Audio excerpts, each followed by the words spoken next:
Hello everyone, and welcome back to lecture 3 of the Introduction to Scientific Computing. We will start by going to this URL, to this website. This is an online compiler for Fortran. There is a hello world example right there. We will type F9 to run. At the bottom there is this little output window that says hello world. Now the theme for today's lecture is flowcharts and flow control. We will get back to this. So by the way, in this new Fortran syntax that we're using, indentation of the code does not matter. It's ignored by the compiler. It's only used to structure your own code. So if there is a block inside your program that you want to make more prominent, it's indented. In the early Fortran versions, indentations did matter. There was some space reserved. I will put the implicit none statement that will prevent implicit variables being created. What we will work on right now, there will be some user input. So we'll need a real variable. We'll call it user input. We will put another statement. This is going to be something new that we haven't seen before.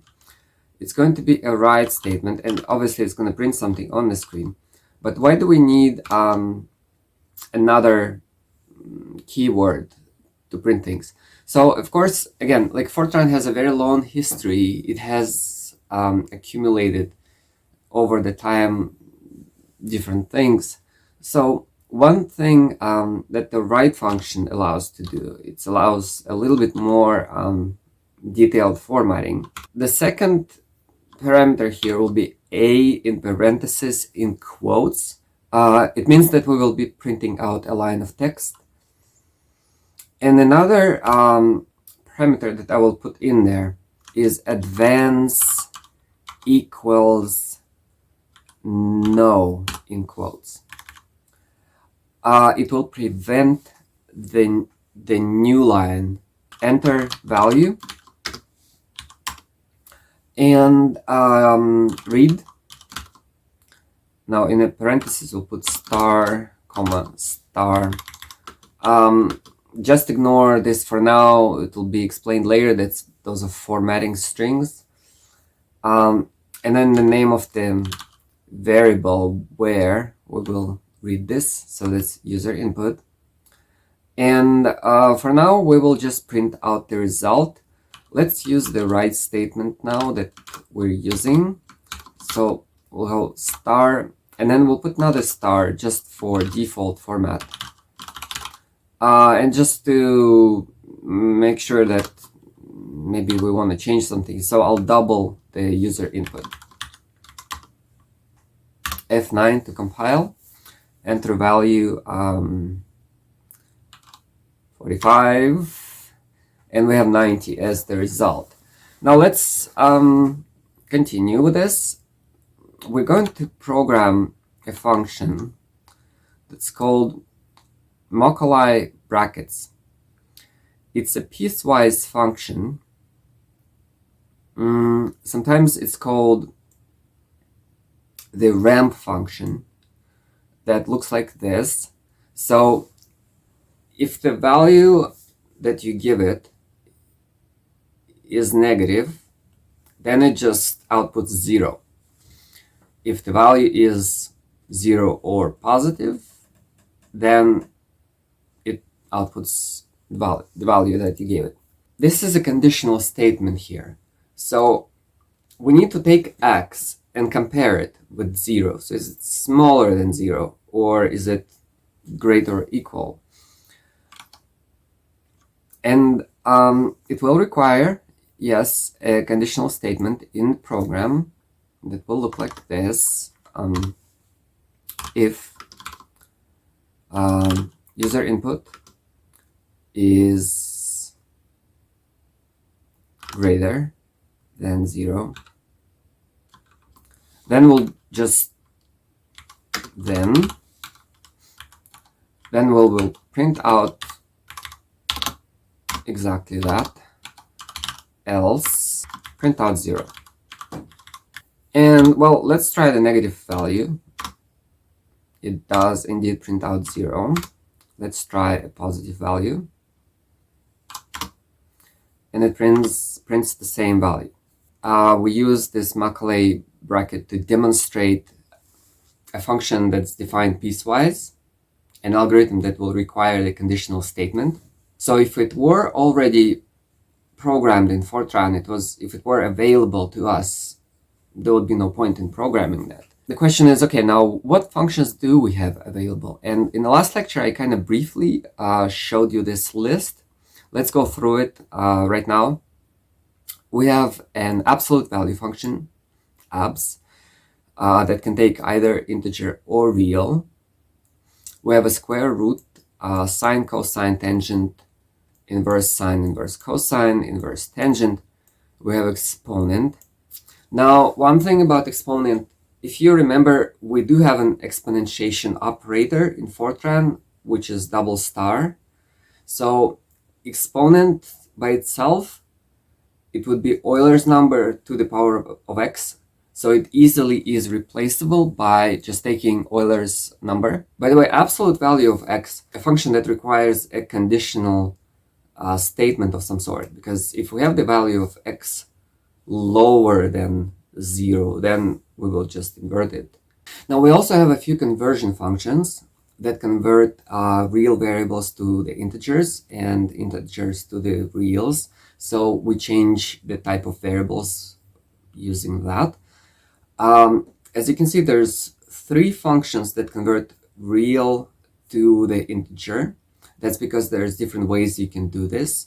The first one, just integer of x, it discards the decimal part.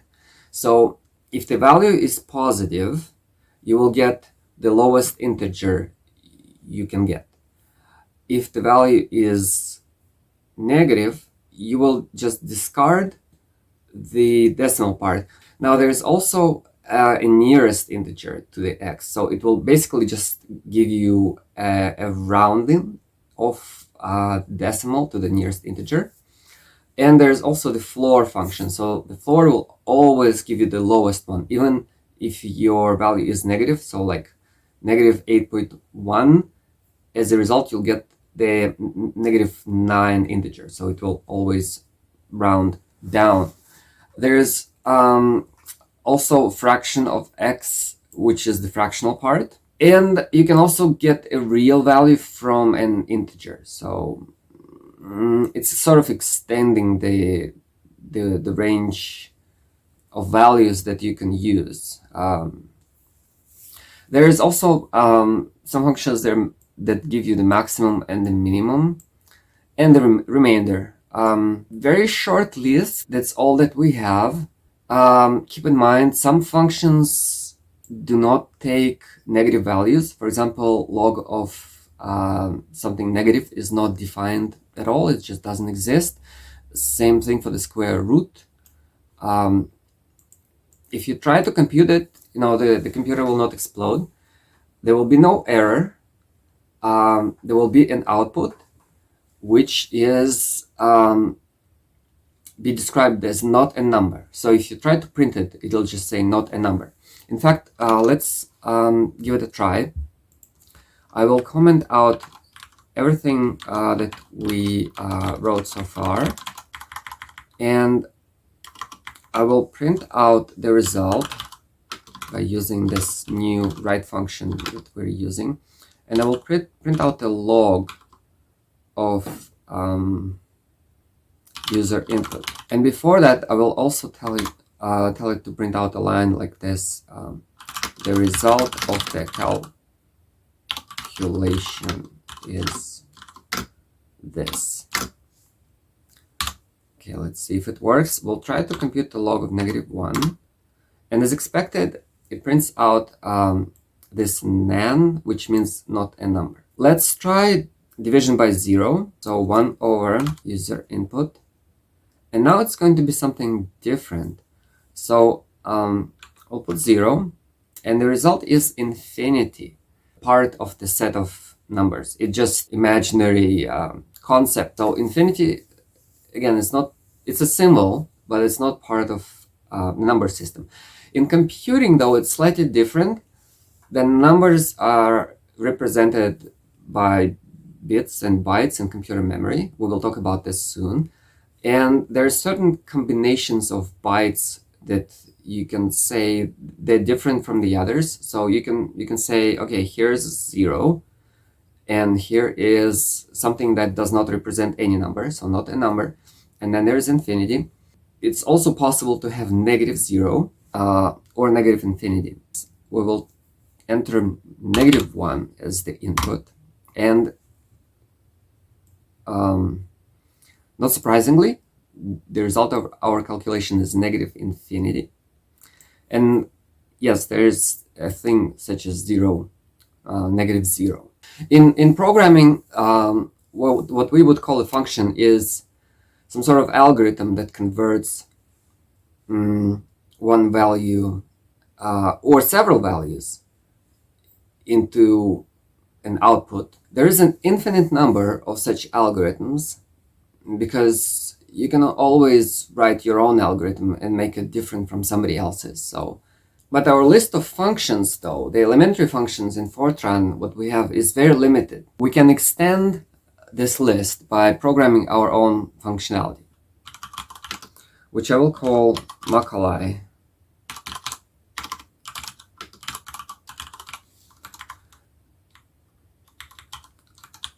There is a few things.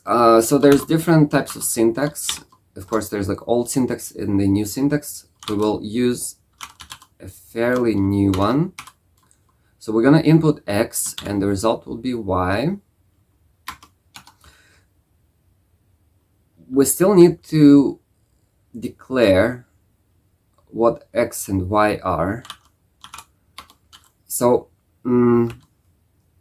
X will be, both of them will be real values, but there's also a keyword that's called intent. And that means that we intend to keep X as a constant value. So there's that. So real intent in X,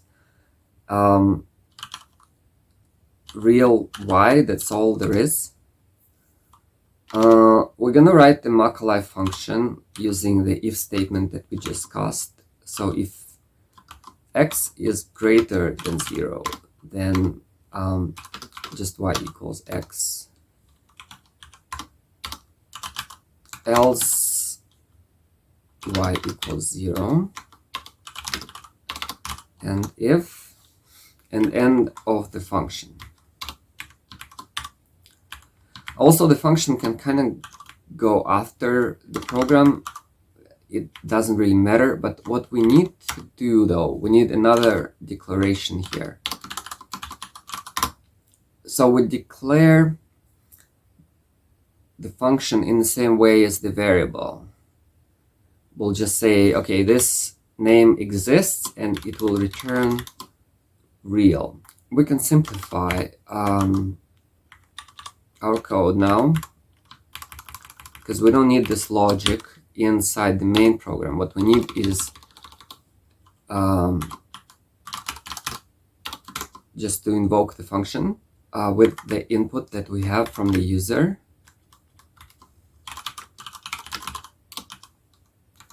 And there it is. Okay, so if we give it a negative value, -1, the result is 0, as expected. If we give it a positive value, the result is 1, as expected. So let's talk a little bit about flowcharts. There are diagrams that represent either a workflow or process. Again, in the past, people have noticed that computer algorithms quite often consisted of a very similar steps, like take the input from the user, compute something, maybe make a decision, and print out the result. People invented a certain type of diagram, a flowchart, to represent this process. So on the Wikipedia page, there's a fairly neutral diagram for a lamp. Lamp doesn't work. Is lamp plugged in? No, plug in the lamp. is the bulb burned out? Yes, replace the bulb. Otherwise, the lamp is broken, repair the lamp. You probably are familiar with the flowcharts from the perspective of jokes and memes. Let's look at this one, the engineering flowchart. Start, does it move? Yes or no? Should it? Yes or no? Either take a tape or a lubricant. The shapes of the blocks are standardized. Each shape corresponds to a certain function in the algorithm. So there's arrows. This is the direction of your algorithm. There's terminals. So the start and the end. There's also something in the middle that can be a certain process. It's neither a decision, nor it starts, nor it ends. Then this decision is the most recognizable block. So notice the shape. And there's also a few other blocks that are not very common. There is one, it's called like a trapezoid type of thing, or a prism, more like a prism for input and output. Indicates the process of inputting and outputting data. As I said, quite often the programs would require something from the user, then it would print out the result.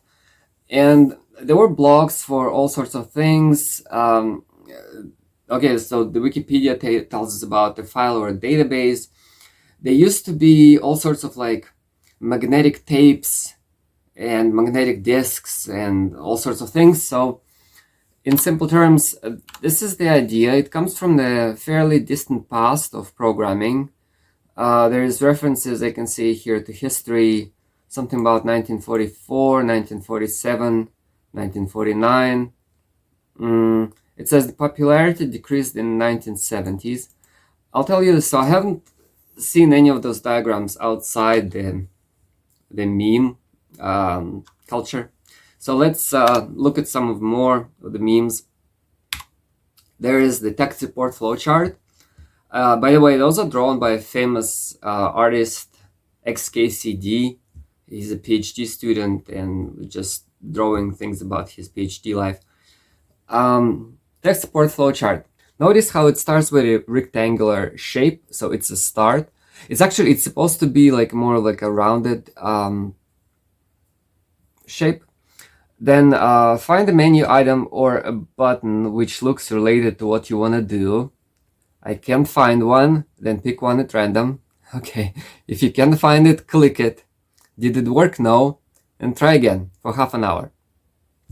If it didn't work, ask somebody for help or give up. I should probably give the same advice to those of you who still did not set up the Eclipse IDE. This chart is completely wrong because it doesn't use the proper shapes for decisions. So you notice there's like a rhomboid type of shape for yes or no choices, and that's important. Now apparently this diagram was drawn by teachers who are not engineers, not computer programmers, so they got the idea about the diagram, about the flow, but they didn't know that there has to be certain shapes. If you don't know how to understand the flowcharts, use the flowchart. There's one more thing that I want to show you in the context of the flowcharts and control flow. It's a research paper with which I worked in my PhD research. It's an implementation of the cohesive zone model for finite elements. So it deals with computing a certain formula. There's a code in Fortran at the end of the paper. We're going to look at it. But also, there are certain algorithms involved in the computation. And in the whole paper, there's no flowchart. However, it does show an algorithm using a certain pseudocode. So that's very often that you will see these days. You will not see flowcharts unless it's a joke. But you might see some algorithms if you're looking at scientific research papers. Now, there's a lot of like formula involved, mathematical formula, which your level of mathematics should allow you to understand. We're gonna just look at how the algorithm is presented. So in this research paper, first of all, it announces that this is the algorithm 1. It's the only algorithm in the paper. There's a title for the algorithm. And then inside the algorithm, there's no like begin program, end program. There's no begin function, end function. It's not really a function. It's not a program. It's not programming language. It's an algorithm where you would expect to see usually if statements, usually some description of computation in maybe just comments or in some mathematical symbols. There might be loops. There might be input and output. This one is fairly simple in terms of the structures that it uses. It uses if and a lot of else if statements. So if the certain condition is met, then we're doing this. It's a contact algorithm. If not this condition, then we're going to check the next condition, which will be the softening condition. Then the next one is unloading, reloading condition. And then the final is a failure condition. So I think it should be about the same for the tangential interaction. Yes, so it's pretty much exactly the same. The point here is this is the type of things that you will actually see in the research papers. Even if you're not in academia, you might come across research papers in some other places. The paper talks about a certain model, a cohesive zone model, that is formulated as a mathematical expression for an energy psi. Now, this energy is a function of two variables, this delta n and delta t. Now, until this point, even though this whole expression looks quite scary, you should be able to understand what's written here until now. So this is a function of two variables, right? And what's on the right is a big expression. It's a mathematical expression that looks big and scary, but it's a function, and every little piece of this function is something you're able to easily understand as well. So we have the minimum of two values, phi n and phi t, because they're not variables, they're constants. So we don't really know what they mean at this point, but we know that they're not the variable, but rather than something is given to us up front, and we find the smallest one of those two. Now, all the other letters, except for delta n and delta t, are also constant. So gamma n, the other delta n, alpha m, alpha, all those are constants. And we know how to compute this. So it's a multiplication, and then there's exponentiation, and then there's more multiplication, and so on. This strange thing is the Macaulay bracket that we just talked about. Now imagine if you had to program this in Fortran. Could you do that? Probably yes, because we already talked about expressions such as additions and multiplications, and we did the Macaulay bracket. So this whole expression, in theory, you could type in Fortran. What are the chances that you would make an error? Probably there is a chance, because the expression is very large. It has several parts. And of course, you can break it up into little parts, but there is a chance that you might be able to make an error when you're typing this.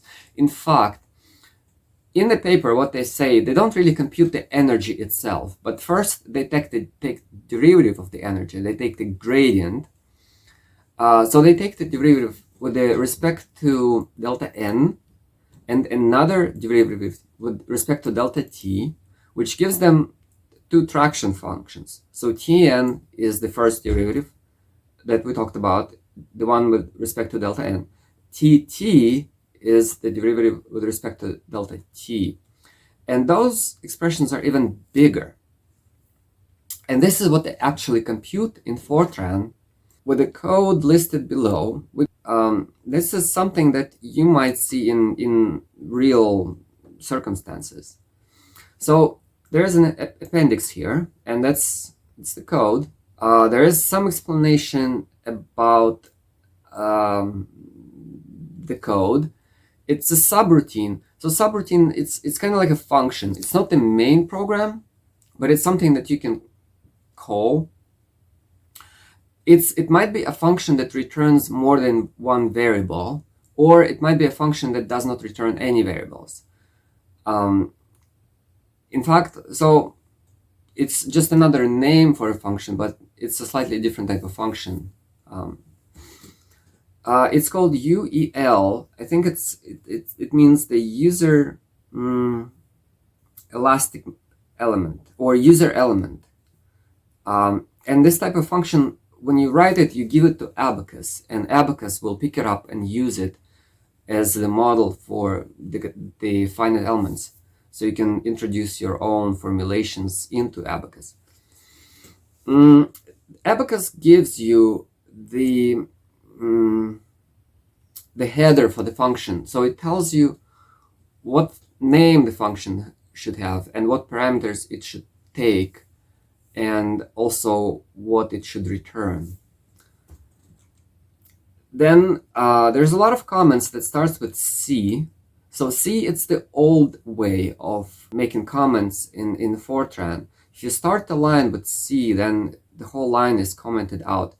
Whereas with exclamation mark you can put at the end of a line that's not a comment. They also use the old Fortran 77 syntax where they have certain indentation from the left.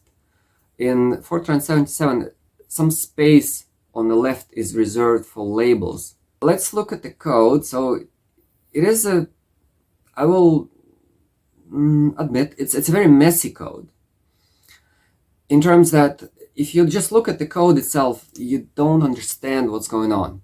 Because you need to read the paper first and then understand the formulas that have been computed. That's the most important, more important than the code. Because when you understand the formulas, you can write it yourself. And the moment that you can write the code yourself, you can already look at somebody else's and compare your view of how you would do this to somebody else who already did it. So in this case, this is how it works. You need to be able to have some sort of representations already in your head on how this is supposed to work. But we're just looking at the syntax, what they use. So, for example, they use a lot of those call instructions. So call k matrix 0. So I'll just tell you, this function that they wrote, it clears out an array which represents a matrix. There's a lot of matrix mathematics in this code, so that's why they have a lot of functions that they wrote themselves to deal with the matrices. Ideally, of course, when you want to deal with the matrices, you would want to pick some sort of third-party library, an existing library that already gives you this functionality, but they wrote them themselves and they attached to this PDF file. Another thing to notice, the if statement that they use, they don't use the greater or lesser or equal symbols, but they use dot, gt, dot. So that's an older syntax in Fortran, which means greater. So now, of course, the way that we wrote it, we just used the greater and lesser symbols. But in the older days, this was the syntax. There is do loops, which in this case, they're very much nested loops. So do j from 1 to number of nodes, do k from 1 to number of something. I'm not exactly sure what this is, and so on. So they do use loops. They do call a lot of different other subroutines for matrix transpose, matrix multiplication. One more thing though, when you see the code like this, which seems very bulky and very big, and something that seems like, how could a person even write this? There's so much written in there. Chances are that this code was not even written by a human, but rather it was generated by another, like, mathematical software. The Mathematica that I sometimes demonstrated in previous lectures, it's able to generate Fortran code from a formula, and so is MATLAB. So nobody maybe even wrote this code. Maybe they just wrote a formula in Mathematica and they tested it out, they plotted, they made sure that it's all correct. All they gotta do is just invoke a function which will produce the Fortran code for the formula that you entered. So especially on this page, we can see those huge, enormous expressions. Also notice this ampersand sign. It just means that the line continues. Again, in the older days and in the older syntax, they were limited by 80 columns because they used punched cards, which had fixed size, and they just couldn't enter the lines beyond 80, the lines beyond 80 symbols. So in this case, they stick with this old Fortran 77 syntax, which does not allow long lines. So the ampersand just carries on the expression to the next line. And you can see how long these formulas are. Again, Fortran is very good at translating them because it's a formula translator. And it's one of the reasons why it's even used in this paper, because it's a language that is good for the scientific computation like this. It's a very, in a way, it's a simple language. It will not allow you to make a big convoluted project like, I don't know, a database, Microsoft Word. It lacks the functionality to be able to combine big projects together. But it has the limited functionality just to compile and efficiently calculate your formulas. And now they have a list of function operations, like a list of functions that they use to work with matrices. So some of them are fairly simple. They're fairly easy to understand, like k matrix 0 is the one to set matrix A to 0, an array that has the size n and m. And all they do the nested loop over rows and columns and set every element to 0. So it's maybe a bit of an inefficient way to do this, but it's also a fairly easy to understand way. There's also matrix transpose, so you flip rows and columns basically. There's a matrix plus scalar. So you actually, what it does, it adds another matrix multiplied by a scalar. So matrix A will be equal to A plus scalar C times matrix B. And there is a multiplication of matrices. This is even more convoluted. As you can see, there's 3 nested do loops. But in the end, again, it's a fairly simple algorithm, just a few lines. And that's it. So this is what I wanted to show you, a real life published paper with Fortran code and an algorithm description. It does not have any flowcharts, but it explains the flow control of the process. And this is the main sort of topic for the lecture today. Okay, so for now, we're about halfway through the lecture, so I'm going to make a pause and we'll come back to this later. For me, it will be later today. For you, it will be pretty much right away. And we will continue. So welcome back to part 3 of lecture 3. It's time to wrap it up. Since we talked about subroutines in the example from the paper, let's write a subroutine. The difference with a function is that a subroutine, it may return more than one variable. And another difference is the way that you invoke it, the way that you call it. In the case of the function, you can just write like x equal function of some of your variables. In case of subroutine, you write call and the subroutine name. We'll call it compute several functions. And we'll have x as a variable that we pass to the to subroutine. And then it will compute macali, sine, and cosine. And subroutine. And it will actually be fairly simple in the middle. So MC is the macali. We'll declare the variables, so they all will be real, real valued variables. For the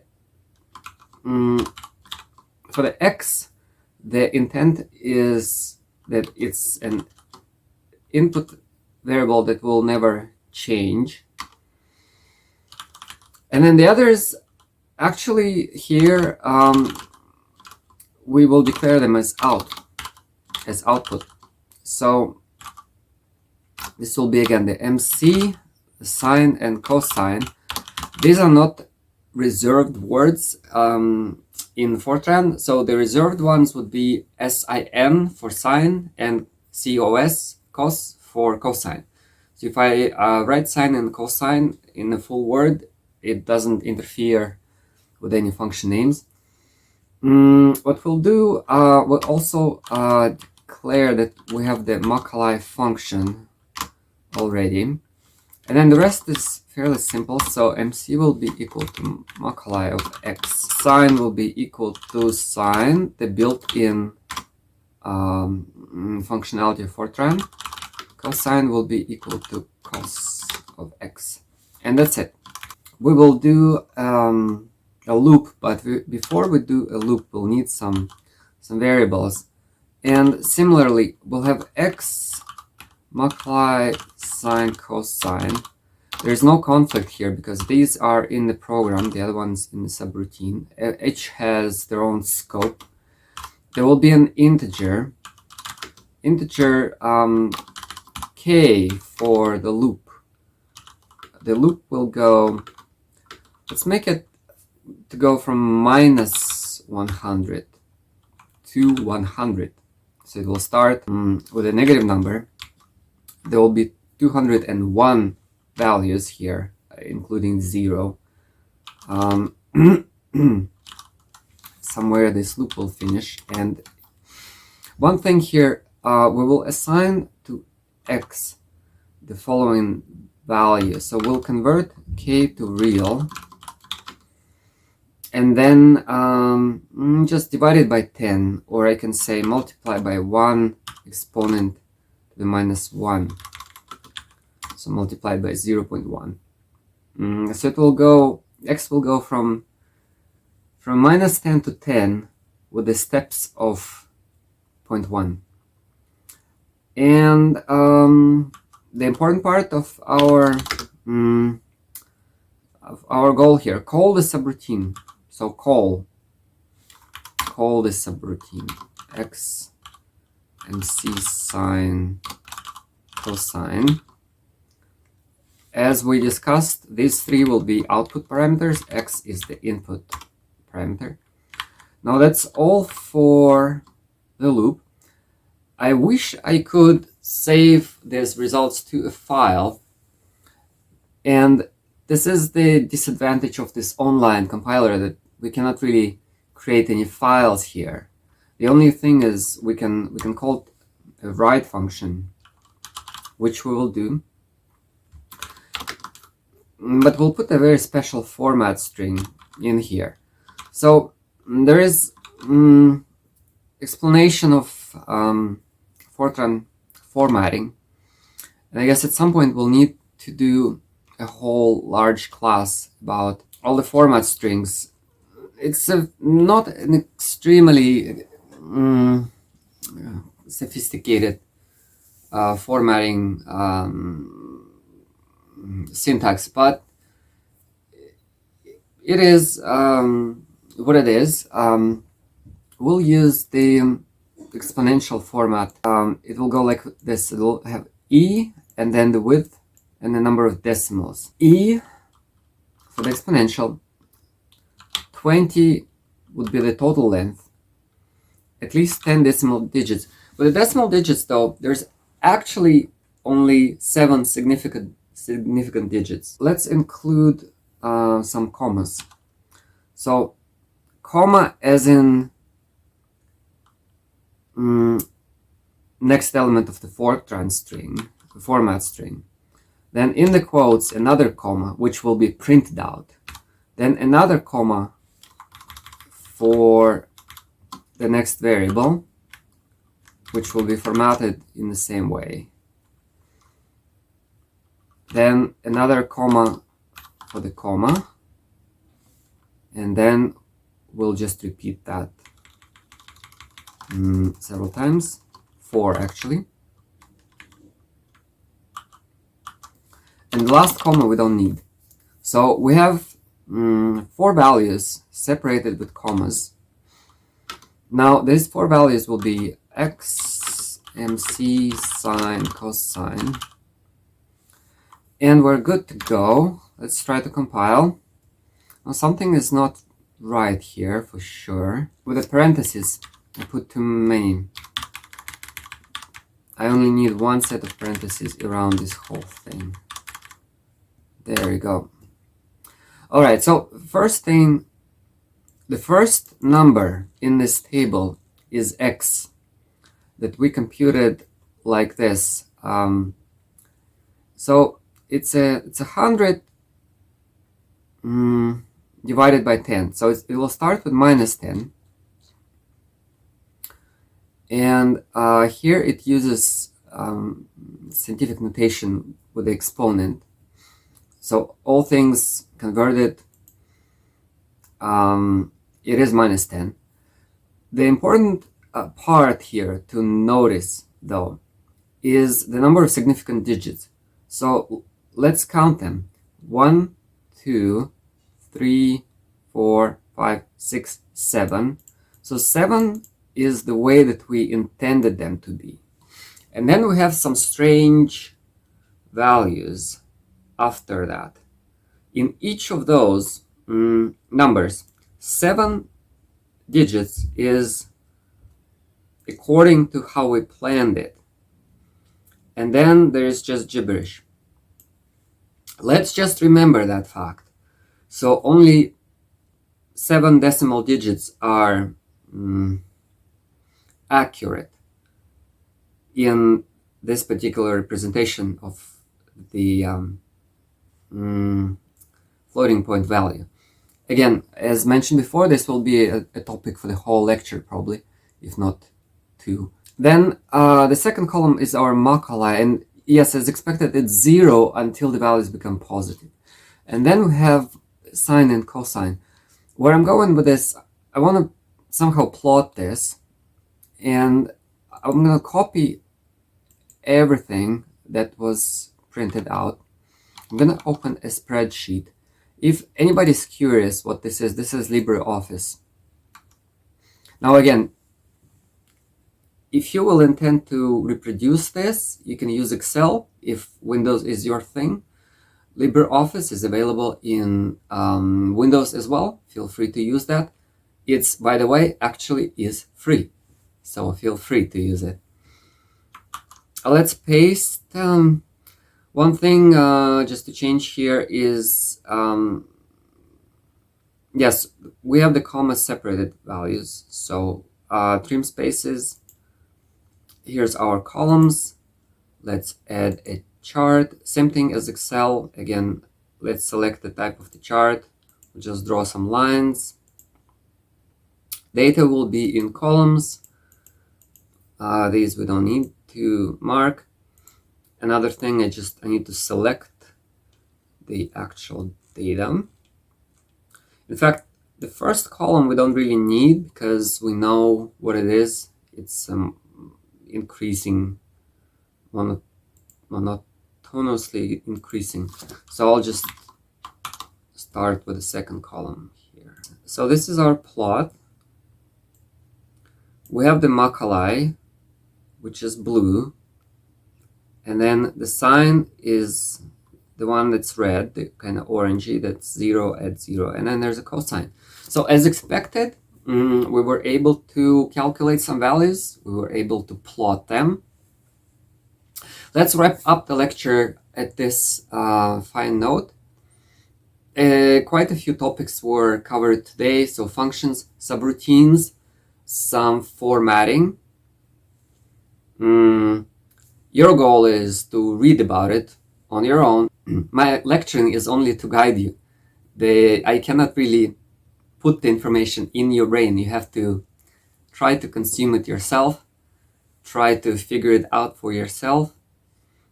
I'm giving you topics which you can learn on your own. Don't go too deep in the details of formatting. You just need the superficial knowledge to get some ideas about Fortran. And we'll finish this lecture over here. Next week, we'll do something even more interesting with old Fortran 77.